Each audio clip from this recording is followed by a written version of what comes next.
Hello, it's Darick from Minds in the Gutters. I'm here in Korea outside of Song Books, which is a publisher of Korean comic books. So let me show you some stuff inside. It's been difficult for me to find comic book stores here, at least in the way we think of them back in the US. But there are many comic book stores here, and they generally kind of look like this. And the comics look like this. They're beautiful. Song Books is a publishing house located in Seoul, South Korea, and is owned by Kim Sung-yoon. It features a wide range of comics and essays by popular Korean artists. One of the books I'm most excited I picked up was this one, even though it's in Korean and it's going to be difficult for me to read. But it's called Jung-hoon-lee Comics, The Best, and it celebrates 30 years of one of Korea's most beloved satirical comic strips. This comic's about the movie.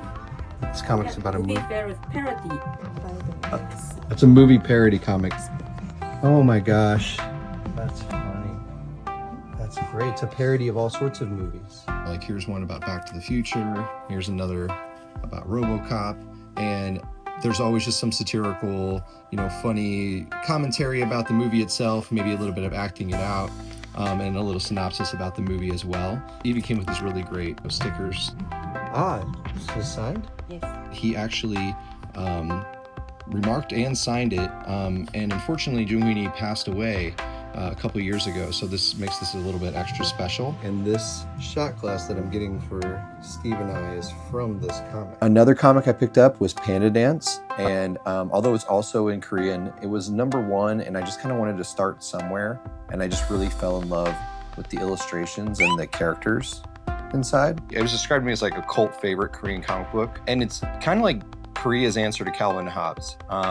It's like a lot of funny philosophical conversations between this deadpan panda and his bear friend. And every chapter kind of starts with a simple idea and then sort of like spirals into like an absurd or a surprisingly logical debate.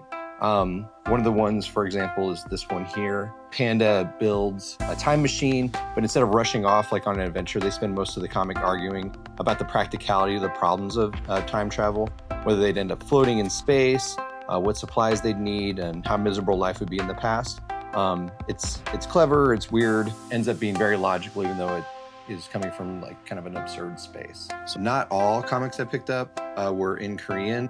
It's the original version of this book, which has been translated to English.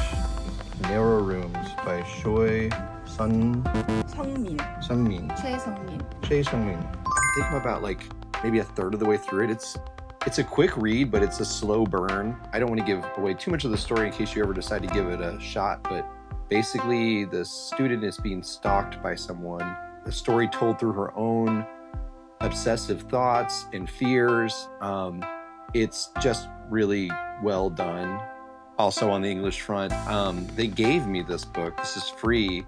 I wish I'd gotten it at the beginning of my trip, but it's a comic book about some of the best restaurants in Korea. It's by cartoonist Cho Kyung-gyu, who's known for his depictions of Korean food, and the photography is by his wife Bong. It's a really cute comic about them and their relationship and their favorite restaurants. You get to see their different tastes and where they like to go, but it's a deep dive on each restaurant with the thread of their conversations and their relationship connecting them. I adore this book, and like I said, it was just given to me and probably is my #1 souvenir from Korea.